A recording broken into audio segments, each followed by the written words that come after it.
ఒక చమత్కారం ఉంది. దాని పేరే రామాయణము. రాముడితో మిగిలిన వ్యక్తులందరూ నడుస్తారు. అసలు రాముడు కనిపించని కాండ ఉండదు సుందరకాండ వినా. సుందరకాండలో రాముడు కనపడకపోయినా రామ కథ ఒకటికి 10 మార్లు చెప్పబడుతుంది. అటువంటి రామచంద్రమూర్తి వలన ఉపకారము కాని ప్రత్యుపకారము కాని పొందనివాడు రామాయణమునందు లేడు. ఆయనకి ఉపకారం చేసిన వాళ్ళందరికీ ప్రత్యుపకారం చేశారు. ఒకవేళ ఉపకారం చేయకపోయినా ఉపకారం చేశారు. కానీ ఆయన ఉపకారాన్ని పొంది కూడా ప్రత్యుపకారం నేను చెయ్యలేను అని చెప్పింది ఎవరితో అంటే ఒక్క హనుమతోని చెప్పారు. రామాయణ పరిసమాప్తి సమయంలో హనుమని దగ్గరికి పిలిచి గట్టిగా కౌగిలించుకుని ఒక మాట అన్నారు.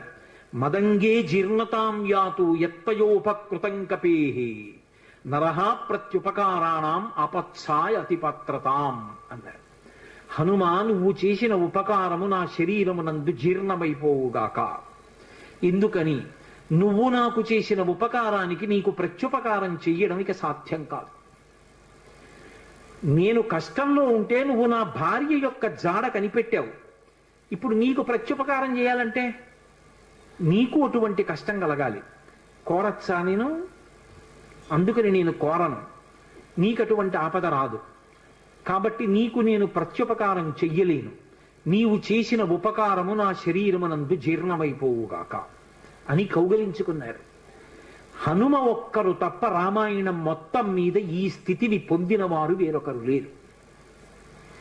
అందుకే రామచంద్రమూర్తి అవతార పరిసమాప్తి సమయంలో ఆయనతో అందరూ వచ్చేస్తానని వెనక వెళ్ళిపోతున్నప్పుడు హనుమని కూడా అడిగారు. హనుమా, నువ్వు వస్తావా అని అడిగారు. రామచంద్ర ప్రభో, మీరొకటి, మీ కథ ఒకటి, మీ నామం ఒకటి కాదు. ఎక్కడ ఏమి తెలిసినా తెలియకపోయినా రామనామము రామనామము రమ్యమైనది రామనామము అంటే అక్కడ పెడతాను. రామ కథ చెప్తే పెడతా, రామాయణం చెప్తే పెడతా. ఇప్పుడు రాముడు అన్నాడు, మక్కథా ప్రచరిష్యంతి యావల్లోకే హరీశ్వర తావద్రమస్య సుప్రీతో మద్వాక్యమనుపాలయం. రామశాసనం హనుమకి. ఎక్కడ రామనామం చెప్పినా, ఎక్కడ రామ కథ చెప్పినా, ఎక్కడ రామాయణం చెప్పినా హనుమా నువ్వు అక్కడికి వెళ్ళి కూర్చుని వింటూ ఉండు. హనుమ సభలోకి వచ్చారు అంటే సభలో ఉన్న వాళ్ళందరికీ మంగళమే. నన్ను నమ్మండి, చచ్చిపోయేవాడు కూడా బతుకుతాడు. హనుమ దర్శనం అంత గొప్పది. ఆయన దర్శనం చేస్తే చాలు.